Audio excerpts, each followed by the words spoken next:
ഞാനിപ്പോൾ 7 മാസമായിട്ട് നിങ്ങളുടെ MP ആണ്. I keep coming and going from here. ഞാൻ ഇവിടെ വന്നും പോയും വന്നുകൊണ്ടിരിക്കുകയാണ്. And every time I come here, I learn more about you. ഞാൻ ഓരോ പ്രാവശ്യവും ഞാൻ ഇവിടെ വരുമ്പോൾ ഞാൻ നിങ്ങളെക്കുറിച്ച് കൂടുതലായി പഠിച്ചുകൊണ്ടിരിക്കുകയാണ്. Every time I come here, I try to understand more deeply what your issues are. ഞാൻ ഓരോ പ്രാവശ്യവും ഇവിടെ വരുമ്പോൾ നിങ്ങൾ അനുഭവിക്കുന്ന വിഷയങ്ങൾ, നിങ്ങളുടെ പ്രശ്നങ്ങൾ കൂടുതൽ ആഴത്തിൽ ഞാൻ മനസ്സിലാക്കാൻ ശ്രമിക്കുന്നു. And one thing I have clearly understood in these 7 months. ഞാൻ ഈ 7 മാസം കൊണ്ട് ഒരു കാര്യം വളരെ വ്യക്തമായി എനിക്ക് മനസ്സിലായിട്ടുണ്ട്. That you struggle against a lot of difficulty.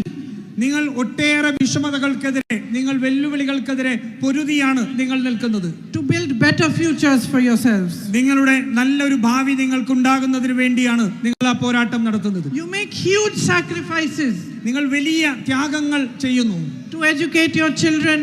നിങ്ങളുടെ കുട്ടികളെ പഠിപ്പിക്കുന്നതിന് വേണ്ടി. To build your homes. നിങ്ങളുടെ വീട് ഉണ്ടാക്കുന്നതിന് വേണ്ടി. To grow your crops. നിങ്ങളുടെ കാർഷിക ഉൽപ്പന്നങ്ങൾ നിങ്ങൾക്ക് കൃഷി ചെയ്യുന്നതിന് വേണ്ടി. Wherever I go, I see difficulties and hardships, but I also see courage. I see strength. I see determination. ഞാൻ എവിടെ ചെന്നാലും